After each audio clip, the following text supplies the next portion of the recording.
Eh bien, ça tombe bien, ça tourne. Let's go. Tu veux plus la petite blague du début, genre en mode. Non, mais t'es trop habitué, c'est pour ça. Ok. Voilà. Bonsoir. Bonjour. Coucou, la famille. C'est le retour de Raph sur la chaîne YouTube. Ça va bien ou bien? Voilà. Et aujourd'hui, on va faire du fit and fun parce que c'est ce que j'aime bien. Tu trouves pas que l'angle de caméra, il nous donne l'air tout petit? Genre, on a l'air un peu On est posé chétif. bizarrement. Oui, je suis d'ac. Voilà. Dites-nous dans les commentaires si on est posé bizarrement. Voilà. Et donc, du coup, le concept d'aujourd'hui, c'est que j'ai la chance d'être aujourd'hui accompagné de quelqu'un qui n'a pas vu énormément de films. Et du coup, on va faire un petit jeu ensemble. C'est que je vais montrer des affiches de films à Raph. Et il va devoir deviner quel genre, de quoi ça parle, qu'est-ce que ça lui évoque, de trouver le pitch du film juste avec l'affiche et du coup le titre et potentiellement des acteurs qu'il y a sur l'affiche. Donc voilà, donc j'ai fait une sélection de 25 affiches. Alors j'ai fait un espèce de mélange de films que beaucoup de gens avaient vus, des films que moi j'aime beaucoup, des films français, beaucoup de films américains, voilà. Donc normalement il y aura certainement des films que vous avez vus et du coup vous allez pouvoir voir ce que Raph en déduit de l'affiche et s'il tombe juste ou pas. Et du coup à chaque fois je te dirai quand tu auras ton pitch définitif, je te dirai à quel point tu es dans le vrai ou dans le faux. Ok, Est-ce que tu es prêt pour commencer? je suis prêt, mais juste ne soyez pas outragés Mais de non, mon mais c'est le inculture. but. C'est le but, ça arrive à tout le monde. Il y a des gens, je pense que niveau politique, par exemple, je suis aussi cultivé que tu l'es en cinéma, tu vois. C'est pas gentil pour toi. Ben, c'est la triste vérité. Mais enfin, allons-y avec la première affiche. Donc hop, et nous allons de suite passer. The Big Lebowski. Exactement. Hop, je remets ça pour être un peu éclairé. Ah! Et du coup, on va mettre en plein écran. Oups. Ok. Est-ce que tu as une idée? Est-ce que tu as remarqué déjà les détails de l'affiche? Oui. Ok. Alors pour moi, Tu connais cet acteur ou pas déjà? non. Ok. Mais alors je sens que c'est un gros hors sujet, mais pour moi, genre, ce serait un émigré polonais qui vit à New York Ouais. et qui décide de devenir un baron de la drogue. Ouais. Et du coup, il va chercher de l'opium en Inde. Ok. Et c'est pour ça, du coup, dans ses reflets. Et il fait passer aussi de la drogue dans des tapis. D'accord. Et du coup, c'est un baron de la drogue. Et c'est l'histoire. On suit. Et ça se passerait dans quelle année à peu près? Ça se passerait dans les années 80-90. Ok. Et du coup, à la fin, du coup, c'est comment il élabore son business. Et potentiellement, à la fin, il serait mort. D'accord. C'est ton dernier mot? Oui, Est-ce que tu veux connaître la véritable histoire de The Big Lebowski? oui. Alors The Big Lebowski, qui est joué par Jeff Bridges, c'est un gars qui a globalement pas de vie, il passe sa vie à rien faire, il fait des chèques pour 60 centimes pour s'acheter des briques de lait et tout. Et un jour, il y a des méchants Russes qui arrivent chez lui, qui le torturent en lui disant "Where's the money, Lebowski?" Et où est l'argent? Et il comprend pas, et ils lui mettent la tête dans les chiottes et ils pissent sur son tapis. Et il comprend qu'en fait, les Russes, ils se sont trompés de Lebowski, qu'il y a un autre Lebowski qui est très très très très riche et qui habite genre dans une grande maison. Et du coup, il va le voir et il dit "Écoutez, il y a des gens qui ont pissé sur mon tapis. Alors du coup, je viens chez vous et je prends un tapis que je veux." Et le vieux riche, il lui dit "Lol, ratio", et il s'enferme dans son bureau. Et du coup, en sortant du bureau, il dit mais en fait, il a dit que je pouvais prendre le tapis que je veux." Du coup, il repart avec un tapis et ça devient son tapis préféré.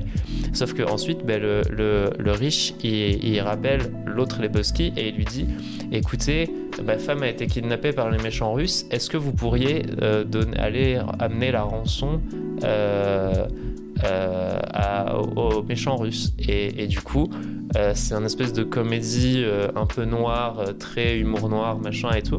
Donc du coup, t'as ce gros branleur qui passe sa vie à fumer des joints et jouer au bowling avec ses potes qui sont tout aussi tarés que lui, qui doivent amener une rançon d'$1 million à des méchants russes, et ils découvrent qu'il y a un complot, et c'est très drôle. Voilà. Ah ouais, ça a l'air rigolo. Ah, il y avait quand même une histoire de tapis. Et oui, parce qu'il est dans le reflet. Eh oui. Voilà. Et il est très détaché il s'appelle The Dude, genre le mec, il est tout le temps en peignoir, caleçon, et il est très drôle. Et c'est Jeff Bridges. Et ça se passe effectivement dans les années 80-90. Voilà. Quelle vie de Ça, roi. tu avais juste. J'ai 2 éléments sur tout. Ouais. Voilà. Est-ce que tu veux passer à l'affiche suivante? Je veux bien Est-ce que tu passer. aimes bien ce jeu déjà? J'aime bien ce jeu. Wrong.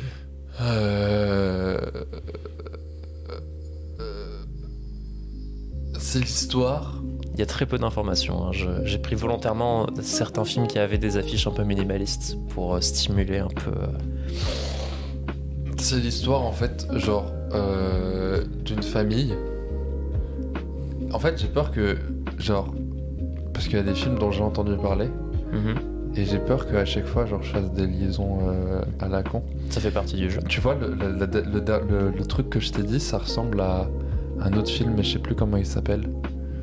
Où bah, c'est l'histoire d'un juif d'origine polonaise à New York. Et il décide de vendre. Mais c'est un film très connu en plus. Ça me dit rien. Marchand d'armes, c'est pas de la drogue qu'il vend. C'est avec Nicolas Cage. Ouais. C'est War. Il y a War dans le titre. Ouais. Warlord ou. Un truc comme ça.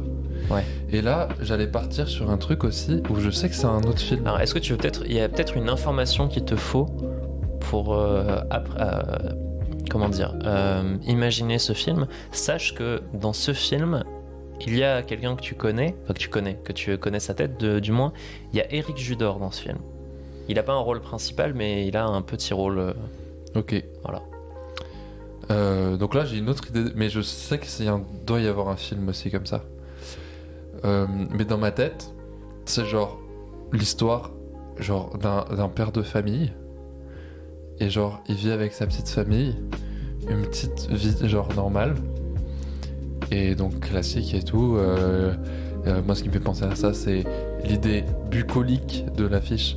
Pas bucolique, mais on va dire genre ciel bleu, voiture commune, etc., etc. Et genre, il vit une vie normale.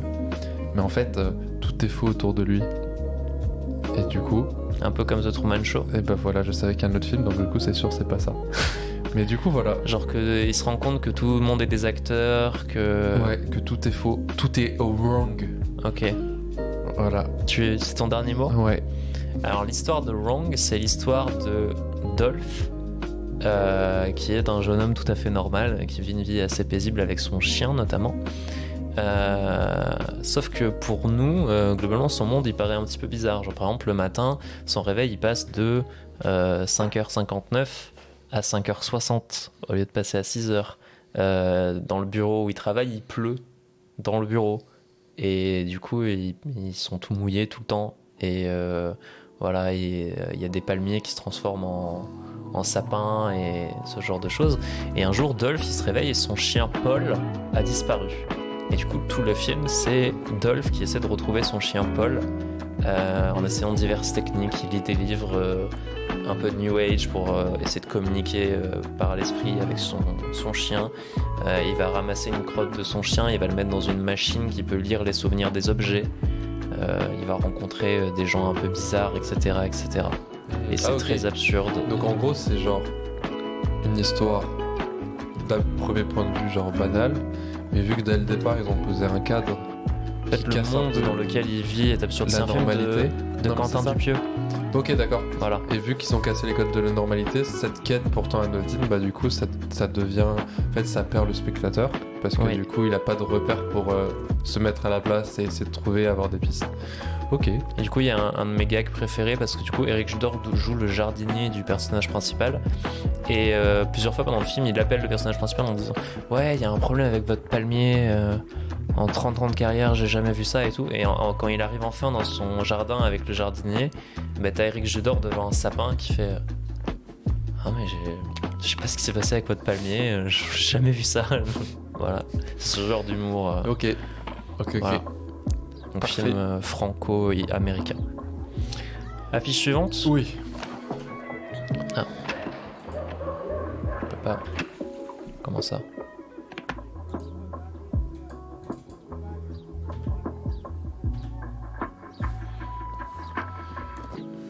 Eyes wide shut, ce qui veut dire yeux à point fermé. En fait, il y a une expression en anglais qui veut dire yeux grands ouverts, qui est eyes wide open. Et eyes wide shut, c'est C'est l'histoire. J'en ai aucune idée. C'est l'histoire d'en fait quelqu'un. J'allais faire le speech de Matrix. Matrix. Ouais, c'est l'histoire de quelqu'un en fait. Et bah, il est dans une réalité. Puis à un moment, il décide d'ouvrir les yeux et il se rend compte que tout le monde a les yeux fermés sur la société. Mais du coup, ça Tu m'a. peux peut-être essayer de dater le film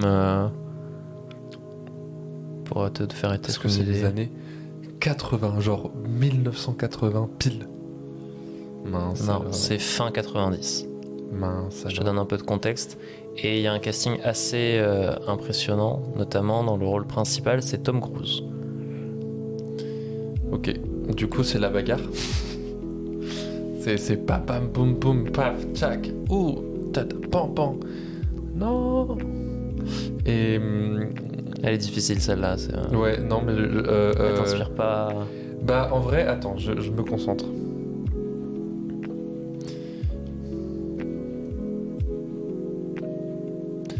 C'est peut-être genre l'histoire de personnes qui sont des riches, c'est des bourgeois, genre un monde de bourgeois, genre. Et en fait, ils se rendent compte qu'en fait, bah, ils ont aucune conscience du monde dans lequel ils sont, parce que genre c'est des bourgeois. Et du coup, ils font des soirées et tout, et en fait, c'est des bourgeois.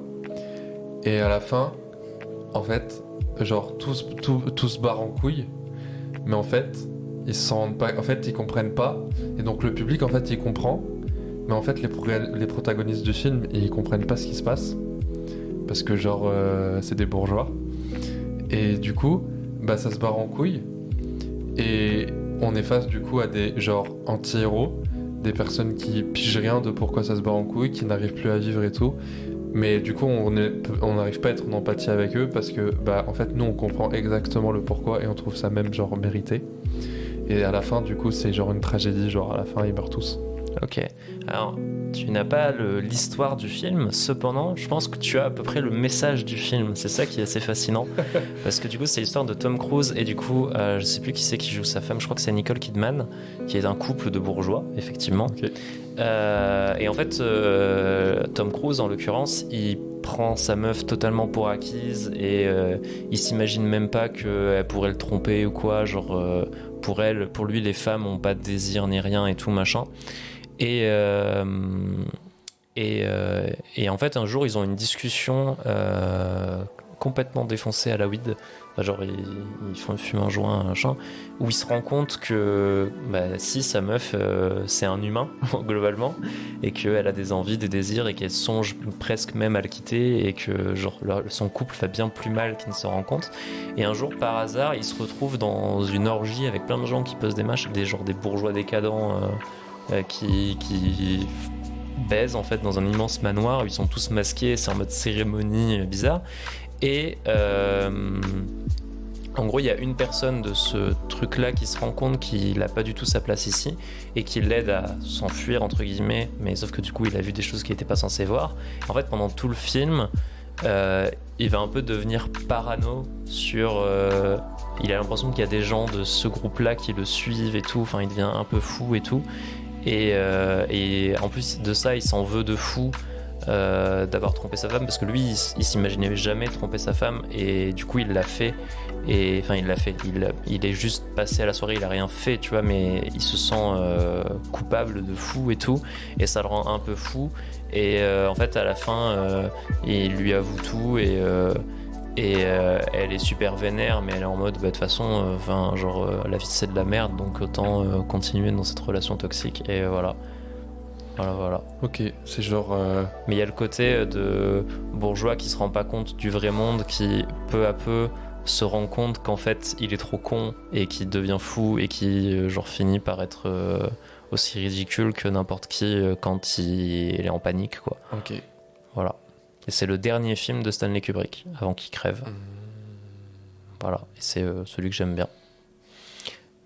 Est-ce qu'on passe à la Kubrick, suite? c'est celui qui a fait les films Naruto. De quoi? Kubrick, c'est celui qui a fait les films sur Ouais, Naruto. c'est ça. Ok. Film suivant? Oui. Oh non, c'est le créateur de Minecraft. Elle était meilleure cette blague. Tant pis. The Lobster, qui signifie le homard, avec Colin Farrell. Et il y a Léa Seydoux dans ce film aussi. Ah, qu'elle a pour son talent, Exactement. pas pour son argent de bourgeoise. Alors, On aime bien les bourgeois sur cette chaîne. The Lobster, il fait un câlin à quelqu'un d'absent, qui a des cheveux, du coup, genre, Long. longs. Est-ce que ce serait pas un film sur l'incellerie? Est-ce que c'est un indice? Oui et non. Le homard. Ouais. Mais du coup, j'ai encore mon scénario et je peux faire avec la même affiche, je peux faire le même scénario que celui d'avant. Ouais. Mais Mais ça n'a rien à voir.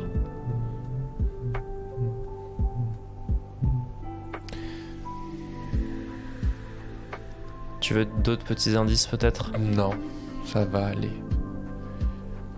C'est l'histoire d'un gars.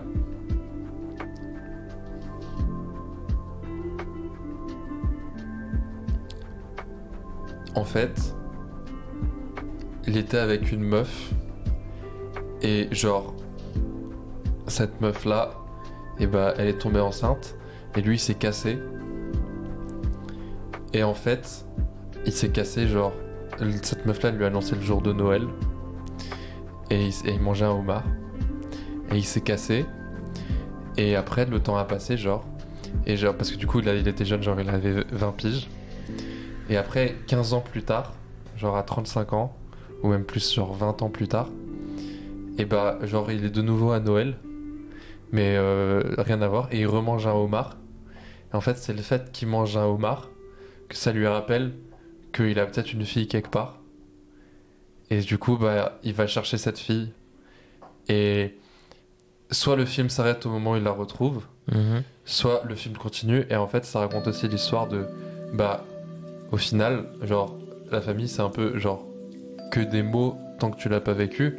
Parce que du coup, quand il la retrouve, et bah, ils se rendent compte que bah, c'est des inconnus et qu'ils s'en branlent. Globalement, parce qu'ils ont pas grand chose en commun, mis à part ce lien de sang. Et du coup, bah, il a l'impression d'avoir une fille, mais pas vraiment. Et c'est pour ça, du coup, que sur la fiche, je fais avec quelqu'un qui n'existe pas, et que ça s'appelle le homard. Ok. Tu veux la vraie histoire? Oui. C'est beaucoup plus perché que ça. Ok. En gros, ça se passe dans un monde où t'es obligé d'être en couple. Et si t'es célibataire, t'es envoyé dans un espèce de camp de rééducation pour célibataires et t'as 45 jours pour trouver ta moitié, sinon on te transforme en animal. Et tous les animaux de ce monde sont des célibataires qui ont été transformés en animaux. C'est la vraie vie, ça. De quoi? C'est la vraie vie des hétéros, ça. Et non, mais c'est le pitch est encore plus, ça va encore plus loin. Le lobster du titre, c'est l'animal dans lequel voudrait être transformé le personnage principal si jamais il peut pas, genre les gens. Et du coup, il vient avec son chien qui est genre son beau-frère. Enfin bref. Et donc il est dans cet esprit de truc. Donc il y a plein d'activités super cringe, genre des danses, machin et tout. Et une des activités, c'est parce qu'en fait, il y a des célibataires qui veulent pas être transformés en animaux et du coup, ils vivent dans la forêt. Et du coup, une des activités qui peut te faire allonger ta durée de 45 jours, c'est de chasser les célibataires. Donc, ils vont dans la forêt avec des fusils et ils chassent les célibataires dans la forêt. Et un jour, au terme des 45 jours, le personnage principal, il décide d'aller vivre avec les célibataires parce qu'il n'a pas envie de se forcer globalement à tomber amoureux et machin et tout. Et du coup, il va chez les célibataires qui vivent avec des gros kawaii dans la forêt et tout, et machin. Et sauf que chez les célibataires, c'est l'inverse. Genre, il y a une espèce de dictature dans la tribu qui est menée par Léa Seydoux, où en fait, t'as pas le droit de te rapprocher de quelqu'un. Sauf que malheureusement, le personnage principal, il tombe amoureux de quelqu'un dans ce groupe de gens célibataires qui vivent dans la forêt. Et du coup, il pas bien dans ce groupe-là et tout.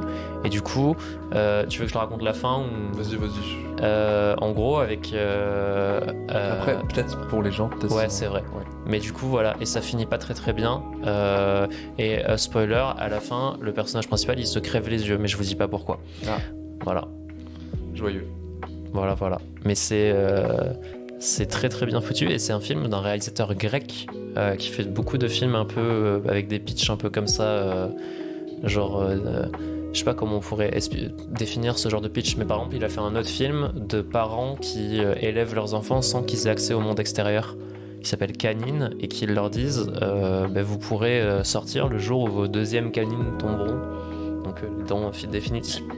Et du coup, ils trouvent plein de subterfuges pour soit subvenir à leurs besoins, soit expliquer des phénomènes, genre par exemple, quand il y a un avion qui passe, ils jettent un jouet avion tout petit dans le jardin pour... Enfin bref, c'est assez perché globalement, voilà. Ok. Et du coup, j'aime bien ce réalisateur. Mais The Lobster, c'est son film le plus populaire, je crois. Okay. Parce c'est le premier qu'il a fait avec un casting américain, globalement. Voilà. Et il est assez doux. Oui. On passe à la suite ? Oui. Je sais pas depuis combien de temps ça rec. Je me demande combien de temps dure cette vidéo. 20 minutes. Ouais, elle va être super longue, mais c'est pas grave. C'est ce qu'on aime. Oui. Après, si t'en as marre et que tu veux arrêter avant les... T'es caté. Ah. Et bah alors... Brésil, avec un ange robot qui sort de casier.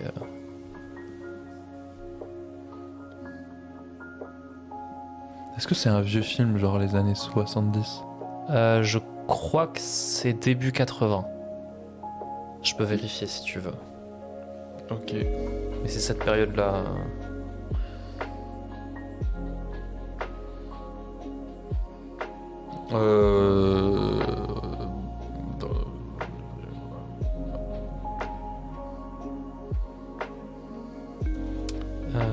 Brésil. 85. C'est un film américain ? Ouais, enfin alors, c'est un réalisateur britannique qui est très britannique dans sa façon de faire des films, mais le casting est principalement américain. Ok.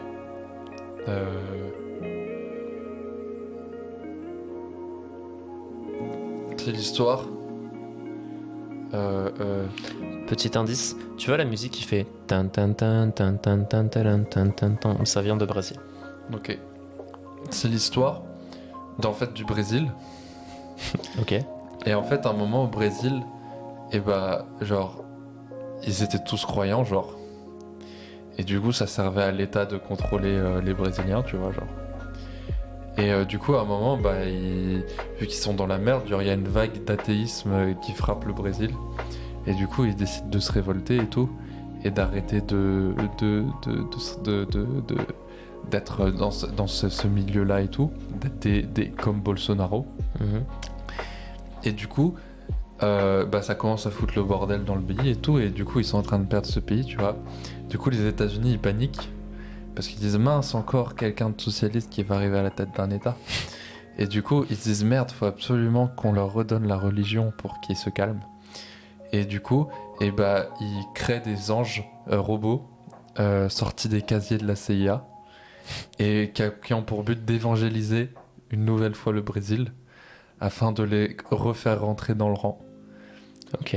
Voilà. Alors, Brésil, c'est l'histoire d'un employé administratif d'assurance qui se rend compte qu'il y a plein de merde dans l'entreprise dans laquelle il bosse. À savoir que, genre, il y a un gars qui a été... qui est mort, genre. Enfin... Non, attends. Non, c'est pas ça. C'est, genre, en gros, il y a un gars qui a été emprisonné par erreur à cause d'une faute de frappe, genre. Et il trouve ça super injuste et il essaye de donner réparation à la famille de cette personne. Et du coup, il va se perdre dans l'enfer administratif de cette espèce de dystopie dans laquelle il vit, ou machin et tout. Et du coup, il devient un peu fou, il fait des rêves étranges, il s'imagine sauver, ça vient d'une séquence de rêves, et il s'imagine sauver tout le monde de cette dystopie, machin. Et je me rappelle plus exactement comment ça finit, mais c'est très genre psychédélique. Olivier Faure, quoi. j'ai pas la ref. C'est le mec du PS. Ah. Qui fait genre, ouais, la NUPES c'est bien, mais ouais, je vais reprendre le Parti Socialiste et on va faire des choses bien. D'accord. Ouais. Mais Ok. non, parce que pour le coup, il est vraiment gentil. Oui, et Fort est très gentil. D'accord. Ok. Bah, Ok. voilà. Mais c'est très très cool, très psychédélique, très anglais, années 80. C'est Terry Gilliam qui a réalisé ce film, qui fait des films qui sont très pris. Enfin, genre, il a fait Don Quichotte récemment, une version super ouf avec Adam Driver et Jonathan Pryce, qui est incroyable. Voilà. Ok. C'est zoomé du coup. You can't. And là, you can. District 9 ou District 9, Ça, c'est film sud-africain. l'histoire en fait d'un monde dystopique avec genre la société répartie en différents districts et du coup genre plus tu es dans les districts élevés, plus c'est la galère et t'as pas le droit d'aller dans les districts supérieurs et du coup là on suit une révolte du district 9 et peut-être genre il y en a genre 10 mais parce qu'en fait ceux du 10 en fait c'est un goulag et du coup ils meurent tous donc du coup c'est pas grave et enfin c'est pas grave juste ils peuvent pas se révolter quoi donc juste au-dessus du 10 il y a le 9 et dans le 9 du coup ils décident de se révolter et on suit la révolte du district 9 contre l'État. Ok. Et du coup, l'immense vaisseau spatial, ça serait quoi? C'est soit la création du district 9 pour se révolter, soit c'est le vaisseau envoyé par le district 1 pour rétablir l'ordre. Ok. Voilà. Donc, t'imagines un film qui fait écho à l'apartheid, j'imagine? Oui. Eh ben, c'est effectivement un film qui fait écho à l'apartheid, mais c'est pas de la manière dont tu l'as décrite. En fait, ce vaisseau-là, c'est un vaisseau qui est peuplé d'extraterrestres qui s'appellent les... Alors, je sais plus comment ils les appellent en français, mais c'est genre les crevettes, les mollusques, genre les... Enfin, c'est très péjoratif, parce que c'est des espèces d'hommes insectoïdes un peu bizarres. Et en fait, ce vaisseau, il se crache plus ou moins au-dessus de Johannesburg. Et... En fait, il reste stationné là, il est en panne, ils peuvent pas redémarrer et du coup ils sont coincés là. Et du coup, tous les extraterrestres ils sont parqués dans le district 9 autour du vaisseau et les humains ont pas le droit de rentrer et tout. Ils sont traités comme de la merde, machin, genre super mal vus. Aux infos ça parle trop mal d'eux, etc., etc., etc. Et en fait tu suis je crois que c'est un flic qui, genre quand il y a des crevettes du coup qui volent des trucs, machin et tout, en gros c'est un des flics qui va s'occuper d'aller chercher, régler on va dire les crimes ou les choses qui sont faites dans le district 9. Et en fait un jour il se retrouve projeté par une huile noire et il commence à se transformer en crevette. Et en fait le truc qu'il faut savoir c'est que les crevettes ils ont une technologie super avancée mais les humains peuvent pas l'utiliser. Et du coup, vu qu'il se commence à se transformer en crevette, il y a un humain qui peut utiliser les armes des crevettes, et du coup, il se fait genre récupérer par le gouvernement, genre limite disséquer et tout, voilà. Et du coup, il finit par devenir complètement une crevette et vivre parmi eux, et c'est très très triste. Voilà. Ok. Voilà, Cool. voilà. C'est le même gars qui a fait Chappie, dont t'as peut-être entendu parler. L'histoire d'un robot qui devient sentient, genre, Ok. qui a des émotions et tout. Avec j'en ai déjà The entendu parler. N-Furt, le groupe sud-africain de rap. Ok. Voilà, c'était District 9. Ennemi. Un peu plus de trucs pour stimuler l'imaginaire, je pense. C'est l'histoire d'un gars, il est dans une entreprise Ouais. et il en a marre de son quotidien et c'est un film étouffant, genre au fur et à mesure. Ça devient de plus en plus étouffant. Et en fait, il peut pas partir parce qu'il demande une mutation. Et en fait, son patron, il dit mais non, en fait, tu peux pas parce que ça, t'as pas assez de grade, t'as pas assez d'expérience et tout, donc t'es obligé de rester dans la ville. Du coup, il est emprisonné tel un insecte dans la toile d'araignée de la ville. Et en même temps, son patron, bah genre, au fur et à mesure du film, tu comprends genre qu'il y est pas trop pour grand chose. Parce que genre c'est pas vraiment de sa faute à lui non plus. Genre c'est un petit patron. Et là, c'est la faute d'Olivier Véran, c'est ça? C'est ça. Oui, c'est la faute de Bernard Arnault. mais il n'y a pas Bernard Arnault dans le film parce que il est pas à la France Insoumise ni dans la Nupes, du coup il comprend pas les mécanismes.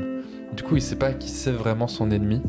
C'est juste que son ennemi c'est la ville et mais pas vraiment, mais d'un autre, enfin voilà, et mais qui peut pas trop s'en sortir. Il est piégé tel un insecte dans une toile d'araignée. Ok. Et voilà. T'as bien chopé la symbolique de emprisonné dans la toile d'araignée dans la ville. T'as bien chopé le quotidien morne et l'envie de s'échapper.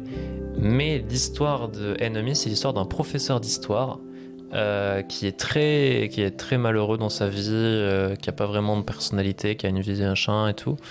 Un jour, un collègue il lui dit hey, tu devrais regarder ce film là. Du coup, il se met à regarder ce film, et dans ce film, il se rend compte qu'il y a un acteur qui a la même tronche que lui. Genre vraiment la même tête. Et du coup, il cherche dans les crédits et tout, il voit que c'est un acteur qui est pas très connu et qui habite pas très loin de chez lui. Et du coup, il va essayer de le rencontrer. Et en fait, c'est genre lui. Mais genre vraiment, ils ont la même tête, les mêmes cicatrices et tout, machin. Genre, ils ont exactement la même tête. Et en gros,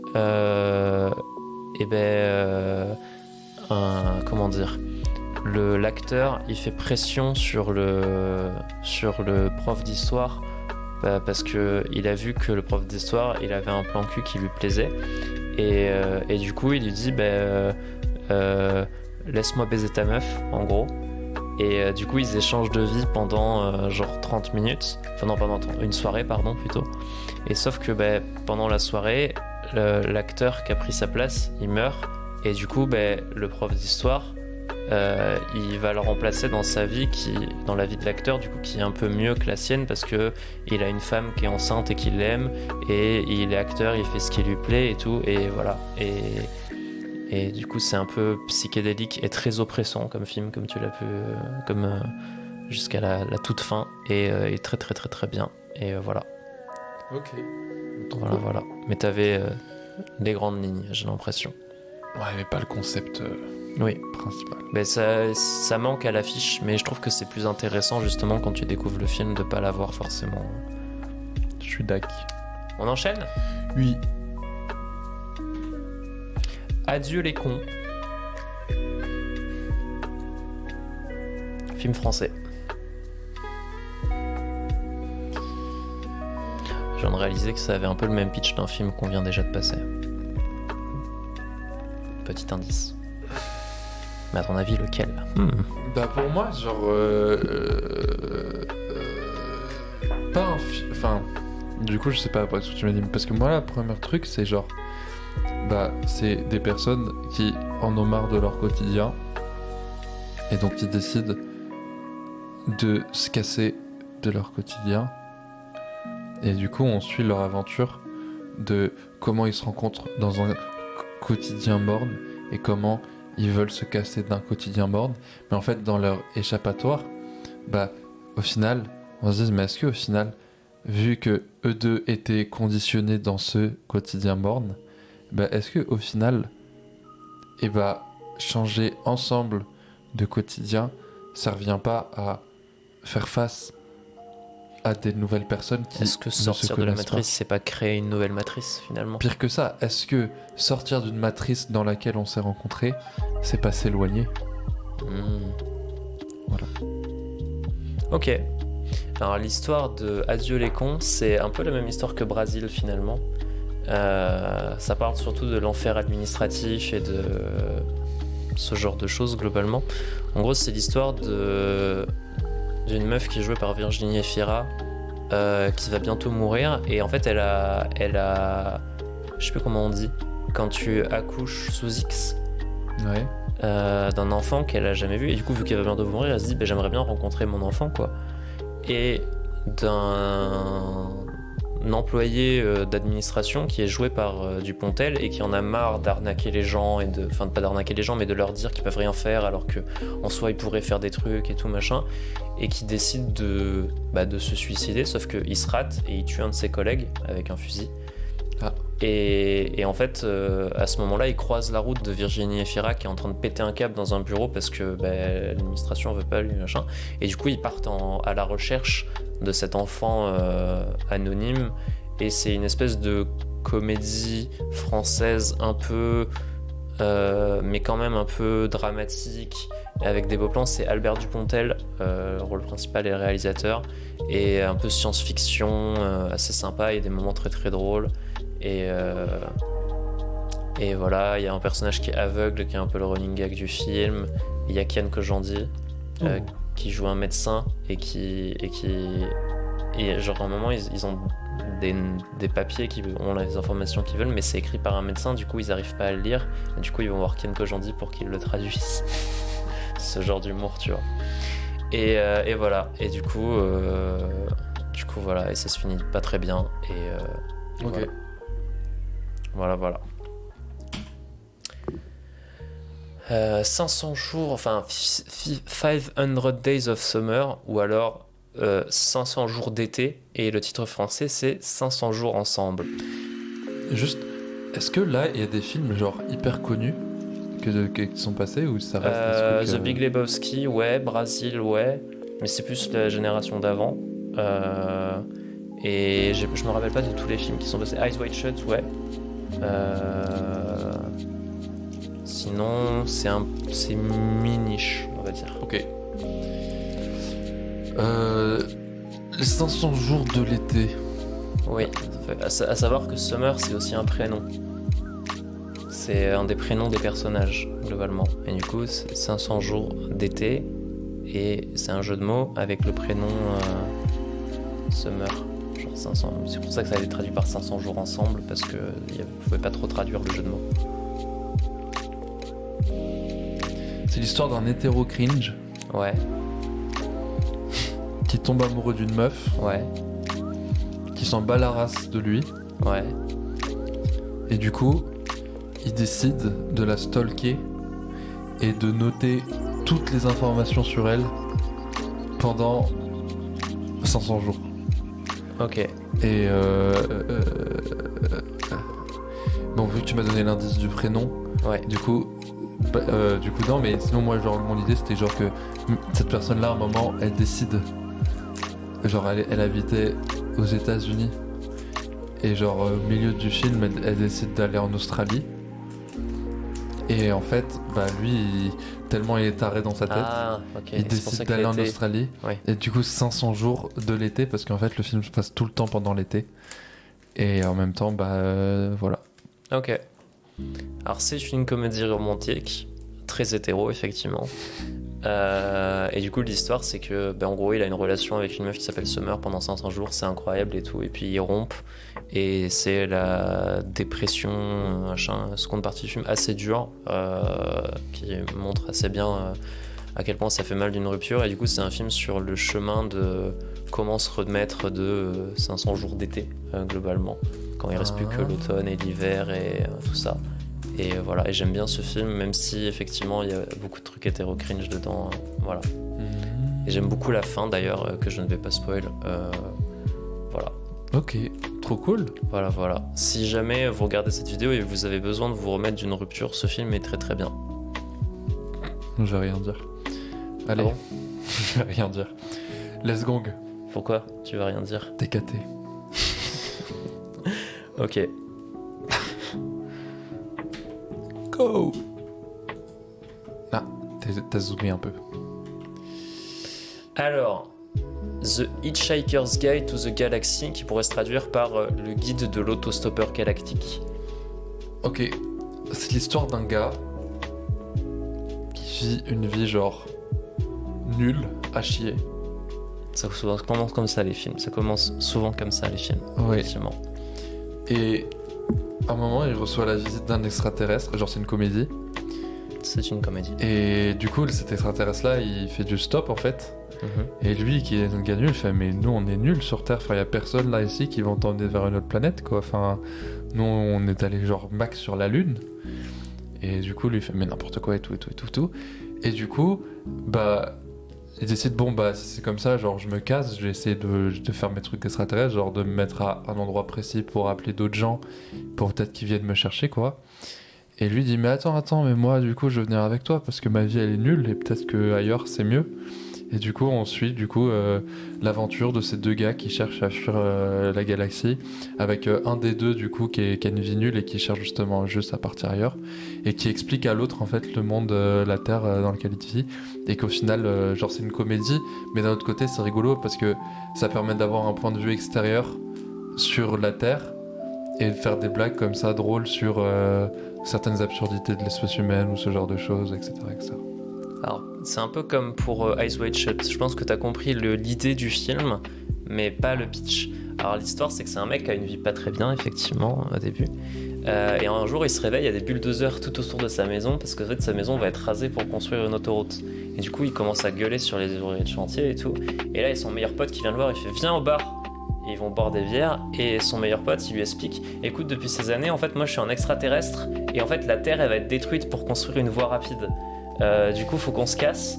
Viens, on se casse. » Et du coup, ils partent à l'aventure. Et en fait, ils se retrouvent à bord d'un vaisseau d'un mec un peu comme à la The Big Lebowski, qui est un débile total et qui est le président de l'univers.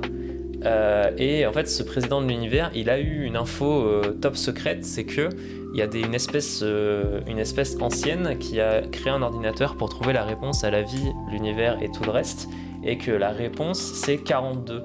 Mais que du coup, le problème c'est qu'ils ont la réponse, mais ils n'ont pas la question. Et en fait, le but du film, ça va être de trouver quelle est la question à la vie, l'univers et tout le reste. Et voilà. C'est une quête du sens de la vie un peu absurde, humour anglais à la con, avec des espèces qui ont inventé la bombe à aérosol avant d'inventer la roue, des choses comme ça. Et voilà. Parce que c'est comme ta playlist de tout le monde connaît, dans le sens où tout le monde connaît ça, mais personne connaît vraiment le film. Exactement. Du coup, c'est pour vous dire que 42 n'est pas la réponse à tout. 42, c'est la réponse à la question de la vie, l'univers et tout le reste. Voilà. C'est pour ça que j'aurais dû me douter, parce qu'il y a un 42 dans l'affiche. J'avais pas capté. Et oui. Ok, fort bien. Voilà. Première fois que je suis déçu de moi. Ah, j'en ai entendu parler, mais je connais rien du tout au film. Ah ben, je t'en prie, piche-le-moi. Déjà, tu reconnais les acteurs ou pas? Enfin, surtout un Il y a Alain Chabat. Voilà. Et puis l'autre à droite, il me dit quelque chose. C'est Dominique Farrugia. Voilà. Ok. Waouh, alors... Tu vois, je suis content d'avoir mis des films dont t'as entendu parler parce que du coup, ça me... Ouais, mais genre, j'en sais rien du tout de la... Ouais, mais à ton avis, sur justement de cette affiche-là. Donc, c'est un film rigolo. Oui. Parce que c'est comme ça. Après... Est-ce que c'est Cannes, en bas? C'est possible, oui. Ouais, je crois que je reconnais Cannes. Il y a genre la Croisette et puis il y a le port de Cannes. Il me semble. Sherlock Holmes en action. GeoGuessr. Promenade des Anglais, c'est à Cannes, c'est pas à Nice? Bonne question. Ok. Du coup, c'est quoi l'histoire? Du coup, donc... Ouais, alors attends. Est-ce que c'est Cannes ou c'est pas Cannes? Bref, Tu veux d'autres noms d'acteurs qui jouent dedans, peut-être, pour t'aider? Je pense pas que ça va m'aider. Ok, juste il y a Gérard Darmon dedans. Notamment. Vu que c'est alors, mon cheminement, vu que c'est un classique, que genre, je sais que c'est un banger et tout, parce que genre, beaucoup de gens le connaissent et tout. Ouais, c'est plutôt cool. Que en plus de ça, il y a Alain Chabat, etc., etc. Pourquoi pas un film de genre hyper second degré, où genre le speech c'est on va faire un film de l'histoire de personnes, de la réalisation d'un film qui décide de pousser jusqu'au bout et de genre faire vivre des vraies choses aux acteurs pour justement genre vraiment les mettre en condition et pour arriver au film parfait quoi.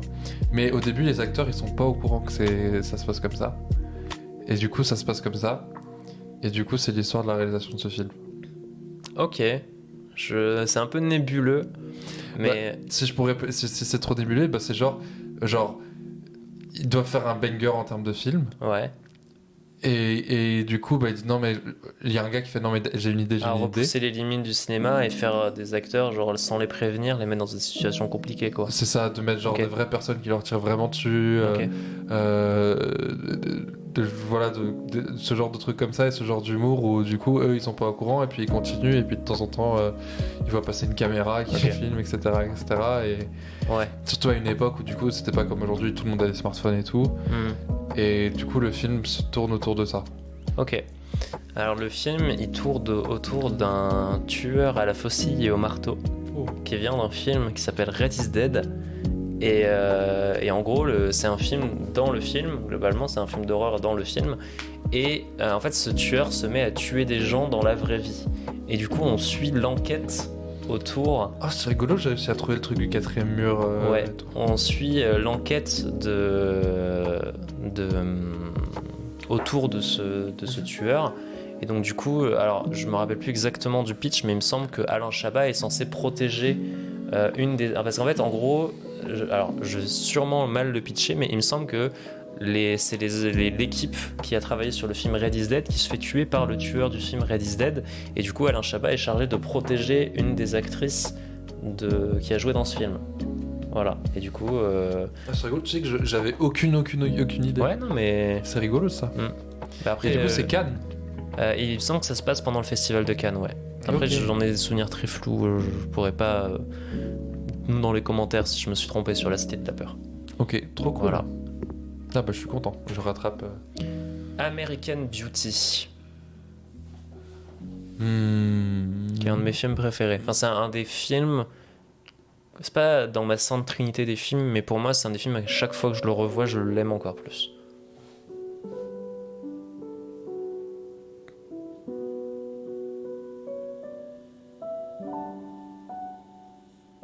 C'est l'histoire de Britney Spears. Non mais alors non, mais oui un peu, mais non.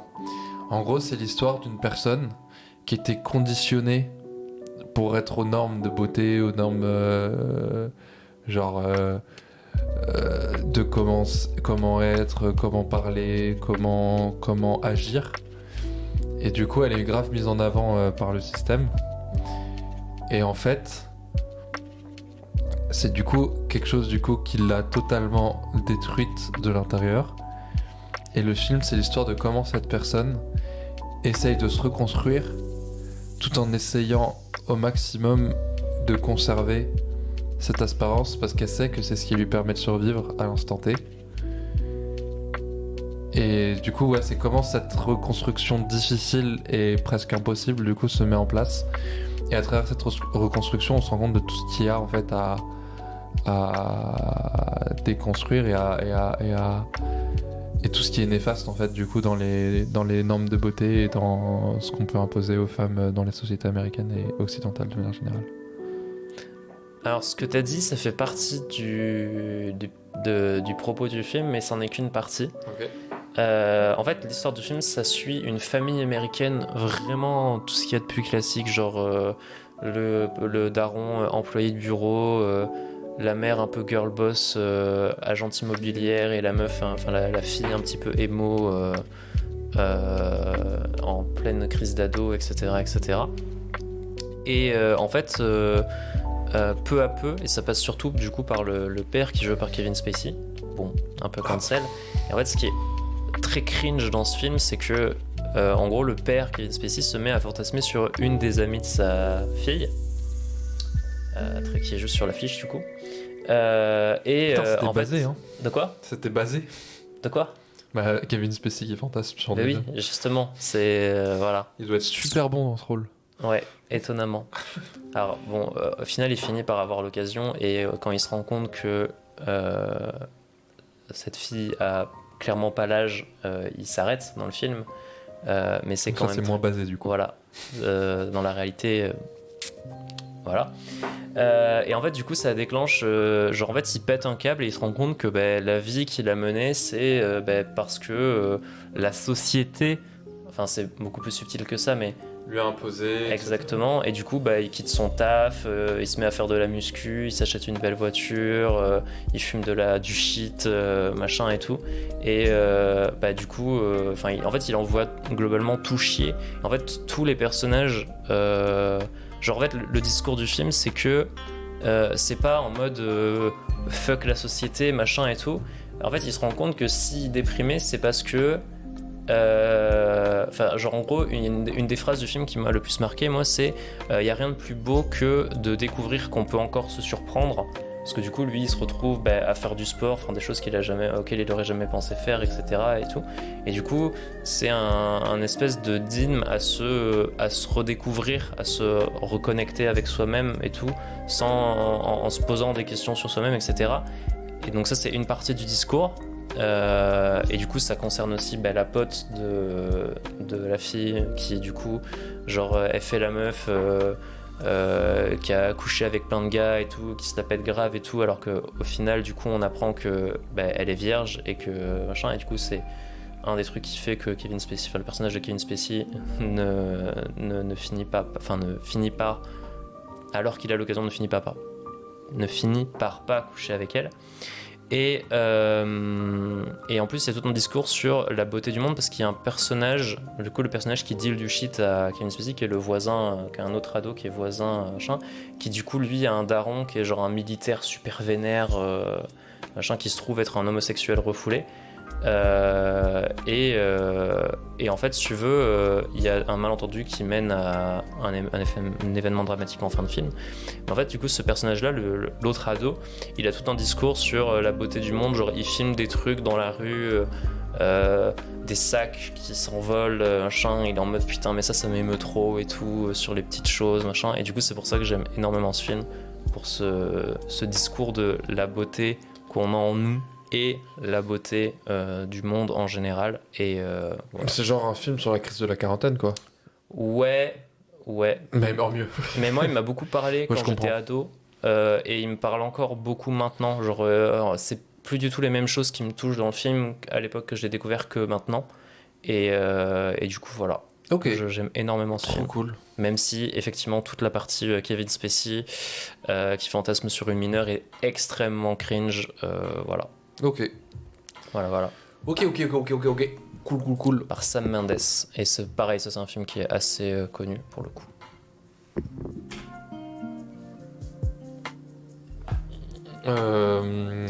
Donc ça, un film très connu. V pour Vendetta. Qui du coup a donné son masque aux Anonymous et je sais plus quelle autre organisation. C'est l'histoire d'une vengeance. Qui se venge de quoi ? Je pense que c'est la meuf du haut. Ouais. Qui essaye de se venger contre une organisation secrète. Ok. Et parce qu'en fait... Donc bref, je pense, je sais pas, son père... Ça se passe en quelle année, tu penses ? Deux options. Soit en 1600, à Ouais. l'époque du carnaval. Soit, genre, dans les années 2000 ou genre 90. Ok. Ça se passe en quelle année ? Ça se passe genre en 2030. Ok, plus tard. Ouais. Ok.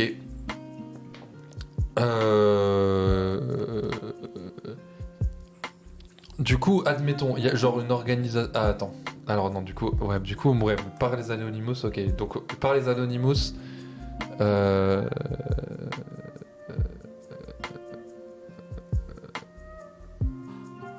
C'est l'histoire d'une bourgeoise. Son père, il se fait tuer par un homme avec un masque comme ça, qui est du coup une organisation. Du coup, elle est super vénère, tu vois, parce que son père, il est mort, quoi, c'est triste. Et du coup, elle décide d'essayer de se venger. Et en fait... T'as reconnu que c'était Padmé Oui, c'est... Nathalie Portman. Oui, franco-israélienne. Non, américano-israélienne. Oui.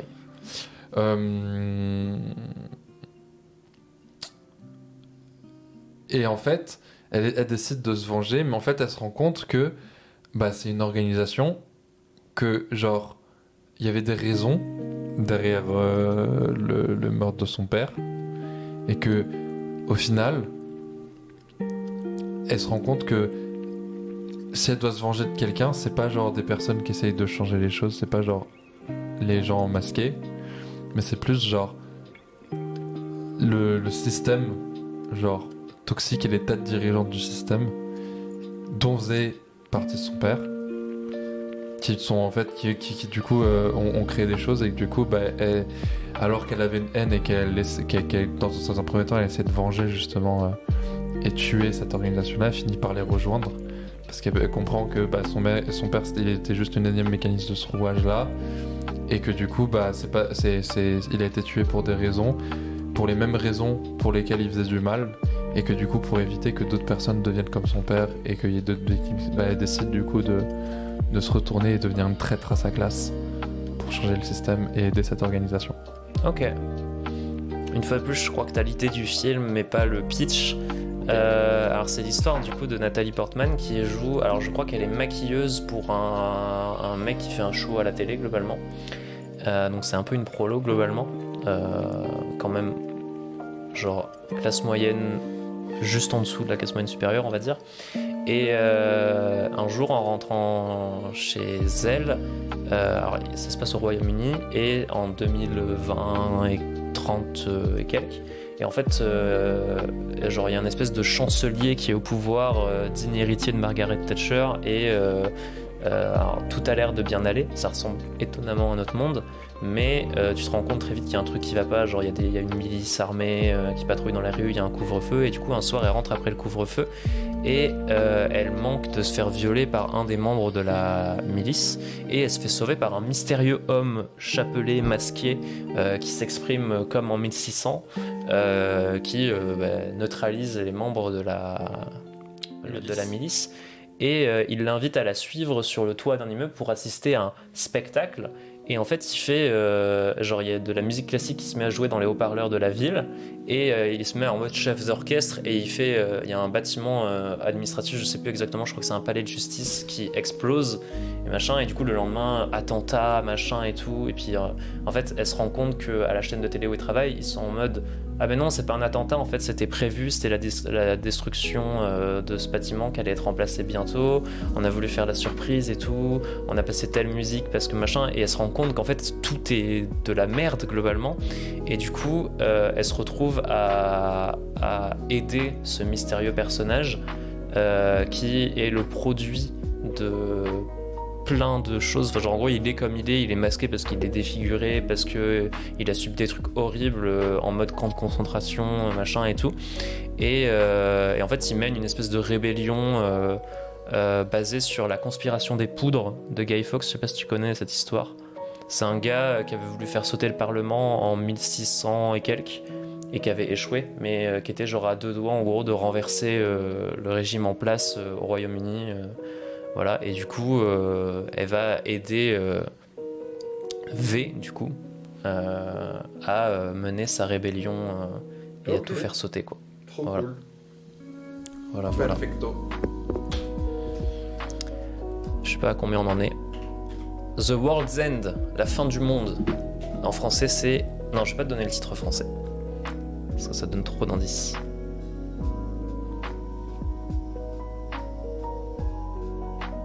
C'est l'histoire d'un film qui commence comme un film apocalyptique zombie. Mais donc c'est genre c'est une comédie et genre ça reprend les codes, mais exactement les codes au début d'un film apocalyptique de suspense, de terreur. Parce qu'il y a des zombies du coup. Mais sauf que au moment où du coup ils réfléchissent à quoi faire, en fait ils décident juste de kiffer et d'attendre que ça arrive. Et du coup c'est l'histoire des derniers jours de ces personnes qui juste kiffent avant que ça arrive. Et ça on l'apprend seulement genre à un tiers du film, où le premier tiers c'est genre exactement un film apocalyptique classique. Ok. Voilà. Mais c'est drôle parce que c'est exactement l'inverse. En fait, c'est l'histoire de ce mec-là qui n'a pas grandi depuis le lycée, qui veut faire une tournée des bars dans son village natal et qui traîne ses vieux potes qui ont tous leur vie, qui sont bien costards, bien corpo, machin et tout. Et même son ex de lycée globalement, mais qui elle est totalement passée à autre chose et on n'a plus rien à foutre de lui, qui se trouve être la sœur d'un des autres gars. Et il les force à aller faire, donc ça s'appelle The Golden Mile. En gros, c'est un parcours d'1 kilomètre avec 12 bars, où il faut prendre une pinte dans chaque bar, et le dernier pub s'appelle The World's End. Et en fait, comment dire, il est le seul dans son délire parce qu'en fait il s'en est jamais remis parce que quand ils étaient ados ils étaient pas allés au bout et du coup il veut le faire dans sa vie et tout, il est tient de fou. Et en fait au tir du film on se rend compte que la ville elle est peuplée d'extraterrestres super badants qui ont pris l'apparence des humains et qui les ont changés par des espèces de poupées qui ont du sang bleu, et du coup ça finit en film apocalypse zombie mais c'est plus des robots extraterrestres. Et en fait du coup c'est des Anglais bourrés qui essaient de sauver le monde globalement, et voilà. Et c'est un film que j'aime beaucoup, film britannique. C'est rigolo ça. Ouais. Okay. Et en fait, alors, moi je savais pas que c'était un film d'extraterrestres à la base. Quand j'ai lancé, je m'attendais juste à voir une comédie avec des Anglais bourrés. Et quand ça commence à se barrer en truc avec des extraterrestres, j'étais trop content, voilà. Très surpris. Du coup, on a spoil tout le monde. Voilà, désolé, mais incroyable film, regardez-le, très très bien. Ensuite, Héréditary ou Hérédité.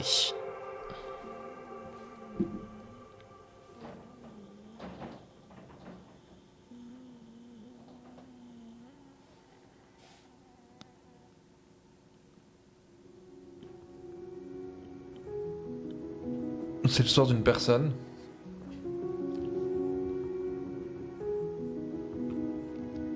qui est enfermée dans un quotidien. Et genre, ça la saoule. Genre, c'est grave une personne avec des insécurités et genre qui se pose toujours des questions et qui angoisse toujours de tout. Et qui a peur de plein de choses tout le temps. Enfin, elle a peur. En fait, c'est le genre de personne à genre être bien dans son taf, être bien dans sa maison, être bien dans son couple, mais qui angoisse à l'idée de faussement profiter. Mais Fear of missing out. Mais genre, ça reste quand même une vie banale, tu vois, genre c'est pas comme ça une vie banale et tout. Mais il y a cette frustration de en vrai je pourrais tout claquer, en vrai patati patata, il y a cette frustration, etc. Et donc, mais ça c'est dès le début du film, genre. Et en fait elle vit dans la maison de sa mère, la maison de sa grand-mère, de son arrière-grand-mère, etc., qui globalement ont tous vécu la même vie. Et à l'origine, c'est ça qui... Enfin, tous vécu, il y a des petits métiers différents, mais globalement, c'est la même boucle. Et c'est ça au début qui l'angoisse, quoi. Parce qu'elle est en mode, mais putain, mais en fait, j'ai pas d'individualité, vu que je prolonge ce truc-là, quoi. Et dans le film, en fait, à un moment, elle va se prendre de passion pour justement la vie de ses aïeux. Et en fait, à travers toute la complexité de leur vie, tous les détails, tous les événements qu'elle pourra retracer de leur vie dans cette même maison, dans le grenier, etc. Ou même dans les documents officiels de la ville, etc. Elle se rend compte de toute la richesse des choses dans sa vie, qu'elle fait potentiellement un peu la même erreur, etc. Et au final, elle va finir par s'en satisfaire parce que son aventure, ça va être de redécouvrir ses aïeux à travers sa propre vie. Ok. Tu penses, vu l'affiche, que c'est un film qui finit bien ? Oui. Ok. C'est un film d'horreur. Oh. C'est un film d'horreur qui raconte l'histoire de... Alors, en fait, l'hérédité, il y a plusieurs thèmes autour de ça. Il y a un peu de paranormal et il y a un peu de maladie mentale, qui sont souvent deux thèmes qui vont ensemble dans les films d'horreur. Et donc, en fait, il y a l'hérédité, justement, des problèmes mentaux et physiques. D'ailleurs, il y a une des enfants qui est mal formée. Et une hérédité d'un démon, tout simplement, qui prend possession d'un des enfants et qui... c'est assez bien fichu, ça bouffe pas mal les boules en termes de sound design, etc., de narration. Et donc voilà, globalement, c'est l'histoire d'un drame qui se passe dans la famille et qui va rendre fou la mère et réveiller, on va dire, une malédiction sur l'autre enfant, globalement. Voilà. Okay. Et les deux, du coup, sont en parallèle et en miroir pour dépeindre l'horreur que ce genre de situation peut être dans la vraie vie. Et c'est très très bien fichu. Ça fout pas mal les boules, mais voilà. Moi, j'avais très envie de voir mon film et j'ai très peu envie de voir le tien. Je comprends. Il est pas très drôle, mais c'est une bonne claque, quoi. Ok. Life of Brian, la vie de Brian. C'est l'histoire d'un gars qui est paumé dans sa vie. Genre un peu le loser parfait. Et il s'imagine des scénarios. Donc un loser paumé dans sa vie qui s'imagine des Je mets scénarios. ton téléphone plus loin pour être dans la vidéo. T'inquiète.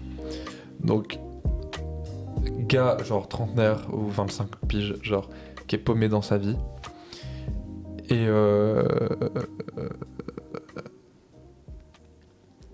Et en fait, il invite 2 potes à lui chez lui. Mais genre, c'est pas des vrais potes. Genre, c'est des potes en mode... ils sont bien insérés, eux, contrairement à lui, tu vois. Et en fait, il leur raconte, du coup, des histoires pour essayer de les hype, quoi. Et c'est des histoires totalement folles. Et en fait, le film, c'est que des illustrations, des histoires totalement folles. Ok. Et plusieurs fois, on revient dans la soirée avec ces 3 protagonistes qui discutent entre eux du coup par rapport à ça, qui le remettent sur place, un peu genre clown blanc, les 2 autres, etc. Et du coup, voilà, c'est ça le pitch du film. Ok. Alors, La vie de Brian, c'est une comédie super potache et en mode limite. C'est un Monty Python. Je sais pas si tu connais les Monty Python. Et l'histoire de celui-là, c'est que, en gros, il y a un gars qui naît. Et dès qu'il naît, en fait, il y a les rois mages et tout le monde croit que c'est Jésus, en fait. Alors que pas du tout, c'est Brian. Et en fait, tout le film tourne autour de ça. Genre, lui, il est en mode, mais non, mais arrêtez de me casser les couilles, je suis pas votre sauveur ou quoi, je vais pas mourir pour vos péchés et tout. En fait, toute sa vie, on le prend pour l'élu, pour Jésus, quoi. Tout simplement, il finit même par être crucifié. Et voilà, et du coup, c'est très très. Alors, c'est de l'humour à l'ancienne, hein, il y a quelques blagues qui passeraient pas trop aujourd'hui. C'est un film britannique. Mais par exemple, moi, il y a un de mes gags préférés où à un moment il tag sur un bâtiment romain une insulte en latin, genre, et puis il y a un garde qui le chope et il dit non, mais vous avez fait des fautes et tout, ça s'écrit comme ça et tout. Et du coup, recopiez-le moi 500 fois. Et puis le plan d'après, c'est le lendemain matin où t'as tout le bâtiment qui est recouvert de cette espèce d'insulte. Enfin, tu vois, c'est ce genre d'humour absurde. Il y a même des extraterrestres qui se crachent pendant un truc, d'où les vaisseaux, voilà. Et c'est vraiment n'importe quoi. Ok. Voilà, et c'est le même réalisateur que Brasil. Ok. Voilà. Je crois qu'on en est à peu près à la moitié. Unbreakable, incassable. Non, je sais pas. En vrai, tu me dis si t'en as marre et que tu veux Non, qu'on je n'ai arrête pas voir, c'est juste je réfléchis pour le train. En vrai, ça va, mais... Ah oui. Ah putain, j'avais pas vu, oui. Ok. Unbreakable, incassable. Donc il y a Massey Windu. Oui. Et Bruce Willis. Et Bruce Willis. Tu veux que je vérifie où on en est ou pas? Ouais. Tu veux que je ferme les yeux? Ouais. Tac. Tac. Ah non, c'est pas le bon dossier. On en est... Ouais, il nous en reste... Alors... 2, 3, 4, 5, 6, 7, 8. Ok. Ça va ou pas, tu penses? Ça va. Alors attends, hop, voilà. On peut aller plus vite sur les suivants si tu veux. Ouais. C'est l'histoire d'un père de famille qui est Bruce Willis. Oui.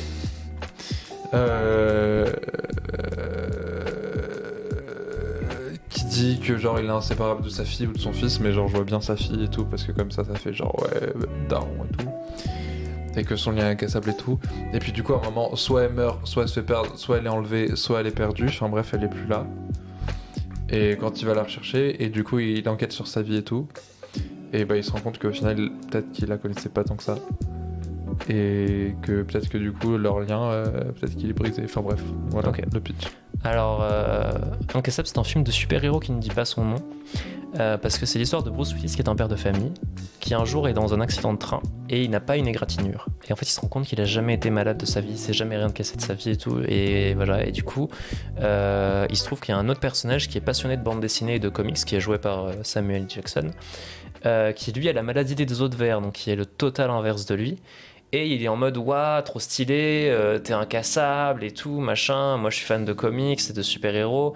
Le fils de Bruce Willis, il est en mode ouah, c'est trop bien, mon père c'est un super-héros, il est incassable. Et limite, genre il prend un flingue et il braque son père en mode vas-y, on teste, genre ça va être trop stylé, genre. Et voilà, et à la fin il y a un gros twist. Et c'est très très bien. Ok. Voilà. Super. Requiem for a Dream. Tintin. Tintin, tintin. Voilà. Ça, c'est l'histoire. Alors, les indices que j'ai sur ce film, c'est tu m'as dit. Ouais, c'est une claque à la fin, je suis pas bien. Ouais, c'est très marquant, indéléblement. Donc, faut que ce soit une histoire marquante indéléblement. Oui. Après, le titre est assez explicite quand même.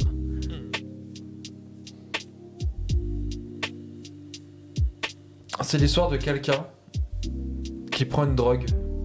Ok. Qui en fait, qui le destine inéluctablement à la mort. Ouais. Donc et en fait, il s'en rend compte que pendant. Ouais. Et du coup, en fait, c'est une sorte de bad trip. Ouais. En même temps, plein de. Il y a quand même genre des moments d'extase. Ouais. Mais c'est l'histoire en fait d'un long bad trip pendant tout le film. Ok. Alors, t'es très proche pour le coup. C'est pour l'instant celui que t'es le plus proche. C'est l'histoire de. Donc, il y a 4 personnages. Il y a 2 héroïnomanes qui ont pour rêve d'acheter de l'héroïne pure pour la couper et la revendre plus cher et se faire un gros billet. Il y a la meuf d'un des deux qui rêve de devenir créatrice de mode et qui est aussi héroïnomane du coup avec les 2 autres compères, et la mère du personnage principal qui elle rêve de passer à la télé. Et donc en gros tu suis le destin de ces 4 personnages qui ont chacun un rêve et en fait ça tourne au cauchemar et c'est filmé comme un bad trip globalement. La mère du coup elle reçoit une candidature pour passer à la télé et du coup elle devient complètement, enfin genre elle veut mettre une robe de quand elle était jeune mais elle rentre plus dedans, du coup elle prend un traitement super vénère à base d'amphétamine pour maigrir et du coup ça lui donne des alus et tout, enfin genre elle pète un câble, elle devient complètement tarée et c'est horrible. La meuf du personnage principal, elle se retrouve à se prostituer pour acheter sa drogue et elle finit dans des bails très très très très très très sombres. Les 2 personnages dont j'ai parlé plus tôt, celui qui est noir il finit en prison et Jared Leto il s'est tellement injecté de la drogue que son bras s'est infecté, du coup on lui coupe le bras et voilà. Ah bah c'est joyeux tout ça. Ouais, non. Le film c'est très bad trip. Que je vais le moins le voir du monde. Ouais, je te le déconseille. Même si toi t'as bien aimé. Ah bah moi je me suis pris une claque, mais je l'ai revu après, la deuxième fois ça va, mais la première fois en plus on m'avait rien dit, moi on m'avait pas prévenu que c'était un peu dur à voir. Et oh là là. Whiplash qui signifie coup de fouet. Je crois que je vois ce que c'est. Ok, tu veux qu'on skip du coup ? Juste, est-ce que c'est bien le film où genre c'est l'histoire d'un batteur et de son prof de batterie ? Ouais, et qui ont une relation toxique. Qui ont une relation toxique, ouais. Voilà. Ouais, totalement. Ok. 99 francs avec Jean Dujardin. C'est l'histoire d'un gars, d'un commercial. Alors c'est basé sur un livre de Beck BD. C'est l'histoire d'un commercial. Ouais. Parce que j'ai un souvenir que la chanson de Noir Désir, je suis un mannequin glacé avec un tas de soleil, ravaler, l'impresser, mes conneries proférées sont le destin du monde, je n'ai pas le temps de fil.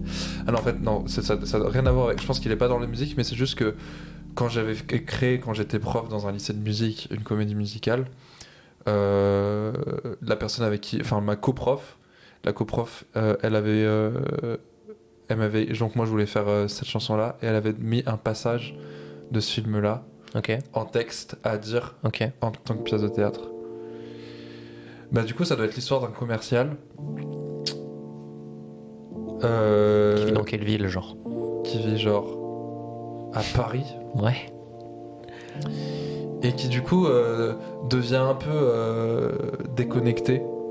Genre en fait, ou justement surconnecté. Enfin du coup c'est vraiment dans un bail où en gros ça dénonce la saucisse de consommation. Et du coup on voit toutes les dérives de comment se mettre en vente, comment c'est faux, comment... Et en fait, peut-être, alors d'après ça, peut-être qu'il essaye de faire un produit miracle, pas miracle, mais genre miracle en termes de commercial, qui doit se vendre du coup 99 francs. Et peut-être l'histoire du film, c'est comment réussir à vendre ce produit à travers tous les travers du film. Je me rappelle plus de rapport avec le titre, mais c'est un peu ça. C'est l'histoire de Octave Parango, qui est commercial, genre dans une agence de pub globalement. Et en fait, il prend beaucoup de drogue et tout, machin. Et alors, je crois que c'est une rupture qui est un événement dramatique de sa vie et qui lui fait se rendre compte que tout ce qu'il fait c'est de la merde, qu'il vend de la merde à des gens et que son milieu est merdique et que voilà, et du coup c'est un peu un autre bad trip où il essaie de faire des pubs super subversives pour dire aux gens on vous baise, regardez pas la télé, allez dehors, machin et tout, voilà. Ok. Voilà. Je résume, mais c'est un peu ça l'idée. Old Boy, un film coréen.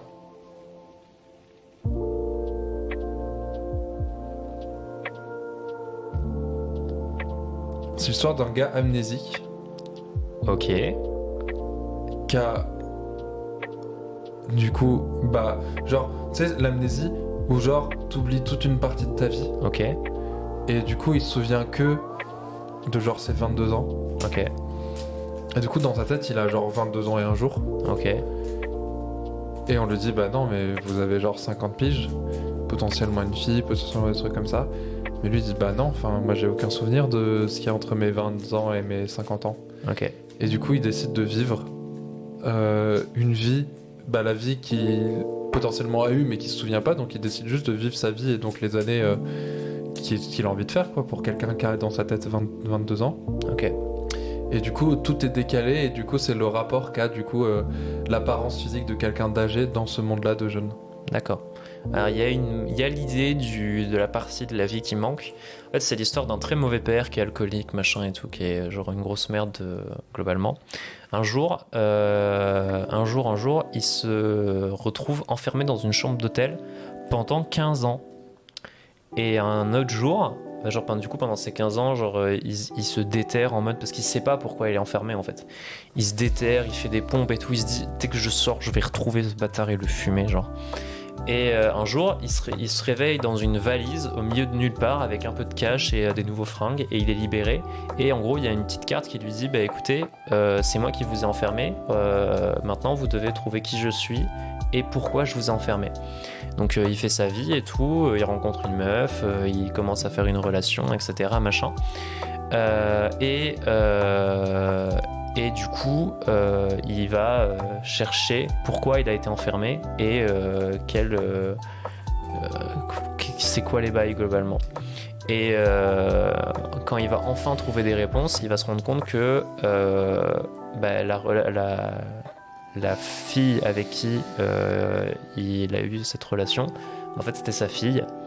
Et c'est horrible. Et en fait, en gros, c'est un gars qui...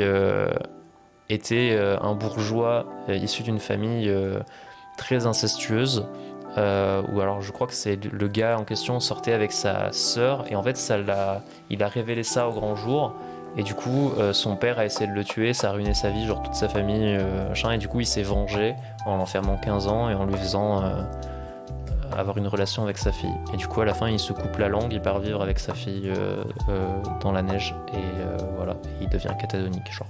Voilà. Bonne ambiance. Eh oui.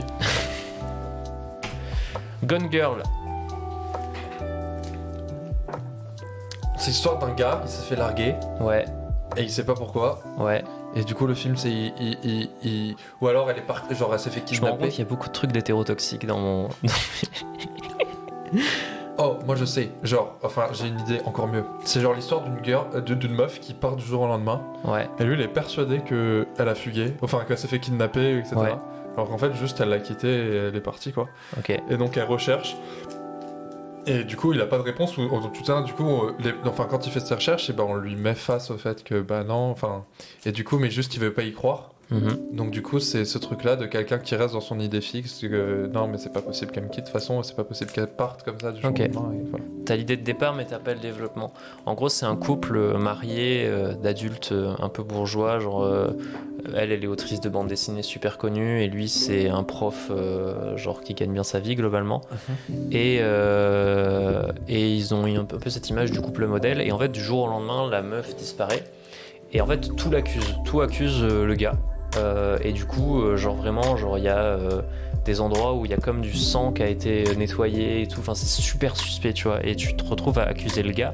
En fait, tu te rends compte que c'est la meuf qui a tout orchestré et qu'en gros, elle a prévu d'aller se suicider globalement pour et en faisant porter le chapeau à son mari globalement. Ah.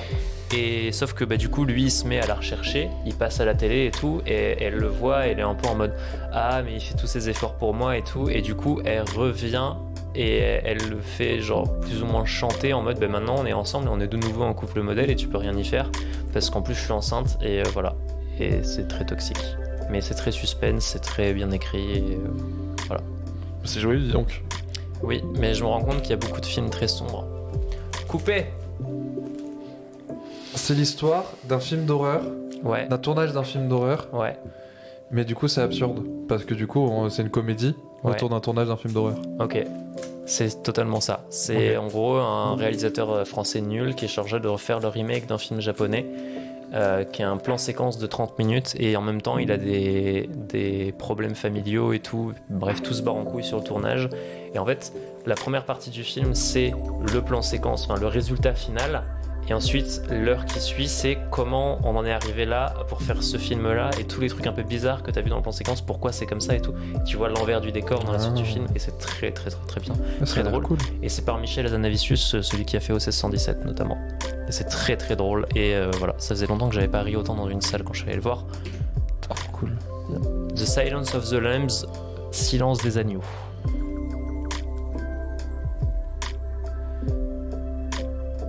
Encore un film pas drôle. J'en ai entendu parler. Y a pas un film qui s'appelle La colline à des yeux? Oui, mais ça, c'est pas le même. Non, et ça a rien à voir. La colline à des yeux, c'est Non. pas genre sur la Première Guerre mondiale. Non. Et du Enfin, coup, je pense pas. c'est ça J'ai sur pas vu La colline à des yeux, mais de ce que je sais, c'est un film d'horreur avec des gens fous dans une colline.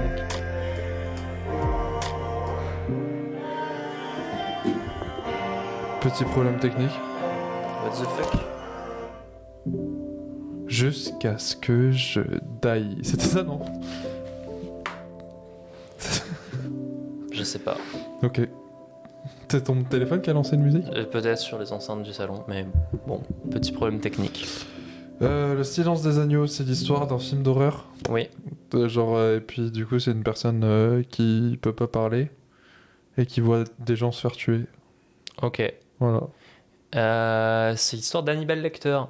En gros, tu suis, il y a des crimes super violents, cannibales et tout, et en fait, tu suis une agente du FBI qui va discuter avec Hannibal Lecter pour essayer de comprendre comment fonctionnent les tueurs de ce style-là, et pour enquêter, et voilà. Et du coup, tu suis en parallèle l'enquête sur le tueur Buffalo Bill et l'évasion d'Hannibal Lecter de sa prison de haute sécurité, tout en qui réussit à faire en manipulant du coup le personnage principal qui est l'enquêtrice. Ok. Voilà. Ok. Et je sais pas pourquoi ça s'appelle Le Silence des Agneaux. Et je crois que c'est le dernier. Deuxième film coréen de la sélection. Je crois que Swana l'a vu. Du coup, je crois que je connais, mais je suis pas sûr. C'est pas l'histoire d'une famille où le père ou la fille, je sais plus, genre vit avec des bourgeois dans une maison bourgeoise ou rien à voir. C'est un peu ça, ouais. Et du coup, genre, comme. Où genre, il se fait passer. Bref, il y a tout un schmilblick à un moment où il y a même un vieux gars qui vit dans le sous-sol de la maison parce qu'il y a la servante. Enfin, si, ouais, du coup, je l'ai vu. Du coup, il y a une servante qui fait vivre comme un parasite. Et puis à la fin du film, en fait, le père de la famille se retrouve aussi dans le sous-sol, je crois, enfermé. Et le fils dit ouais, un jour je te sauverai. Enfin, un jour je viendrai, j'aurai cette maison et je te délivrerai. Ok, bon bah du coup, Bon, mais c'était le dernier, je crois. bah super. Est-ce qu'il y a des films que t'as envie de voir? Non. C'est vrai que j'ai vu beaucoup de films. Et alors, il y a des comédies. Hein. Ouais, il y a des comédies. Bon, après, voilà. Alors, moi, j'ai du mal dans tous les cas avec le cinéma. Après, oui, il y a des choses qui m'intéressent plus que d'autres, genre Life of Brian. Ouais, c'est rigolo, Life of Brian. La Cité de la Même le Peur, truc, peut-être. là, pourquoi pas. Bah, ouais, mais Ça aussi, peut-être. Oui, c'est ce que j'allais dire. Mais non, mais ouais, globalement, le cinéma, j'ai. Et même Whiplash, Whiplash, ouais. je sais que, en fait, j'ai vu pas mal d'extraits sur YouTube. Ok. Donc, 80. Enfin, globalement, rien me fait envie. Mais il y a certains films où, genre, si un jour dans ma vie, comme là, tous les films que j'ai vus, on m'oblige à voir, il y a certains films où je me dis, bon, bah, quitte à me faire obliger, tant mieux. Enfin, pas tant mieux, mais genre, je perdrai pas mon temps, quoi. Ok. Bon, on a fait une vidéo qui fait 1h24. Ouais, comme à notre 1h30, habitude. comme la dernière fois. Ouais. En vrai, ça va.